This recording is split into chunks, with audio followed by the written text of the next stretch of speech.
স্বৈরাচারের বিশ্বের কোনো জায়গায় জায়গা নাই। স্বৈরাচারের বিশ্বের কোনো জায়গায় জায়গা নাই। তো আগামীর যে রাজনীতির যে পথ পরিবর্তনে হবে সেসব নেতাদের জন্যই এটা আর একটা স্মরণীয় হয়ে থাকবে। আর আমি এখানে একটা দাবি করব, এখানে যেই জায়গাটা, এই জায়গাটা পথ শিশুদের জন্য উন্নয়নমূলক কাজ করার জন্য এখানে একটা অফিস বানানো যেতে পারে।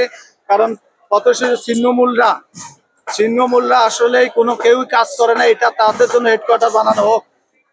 আর অচিরেই শেখ হাসিনাকে ভারত থেকে এনে বিচারের আওতায় আনা হোক, এই হলো আমার শেষ দাবি।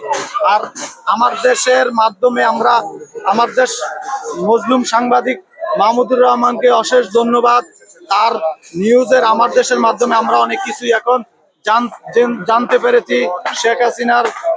শেখ হাসিনার সেই স্বৈরাচ শাসনের যেই অবস্থান সেটা জনগণের কাছে স্পষ্ট হয়েছে এখন।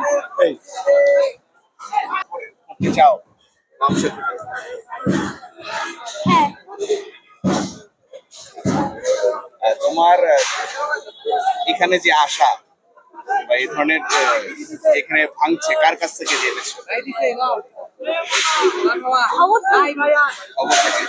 তারপর কিভাবে আসলা? মানা করেছে, চেয়েছিল। তো ভাইয়ের সঙ্গে এসে কেমন লাগছে এখন? ভালো লাগছে। ভাই কি সব জায়গায় সবসময় তোমাকে এভাবে নিয়ে যায়?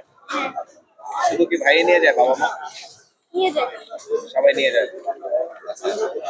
আমাদের ছাত্রদের নতুন ধরে আবার প্রতিবাদ মিছিল আর কি, প্রতিবাদে যে ভাঙচুর, যে বুলডোজার মিছিল, এগুলো মূলত শেখ হাসিনা বিভিন্ন গণমাধ্যমে কিংবা মানে তার গোপনীয় যে মাধ্যমগুলো সেগুলোর মাধ্যমে তৃণমূল যারা আওয়ামী লীগের ছিল তাদেরকে উস্কানি দিচ্ছে। তো সেগুলোর প্রতিবাদে আর কি এই আয়োজন, মানে স্বৈরাচারের।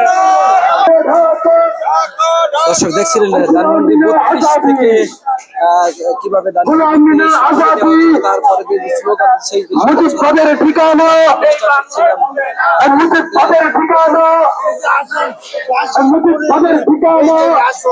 তাছাড়া বাংলাদেশ জিন্দাবাদ।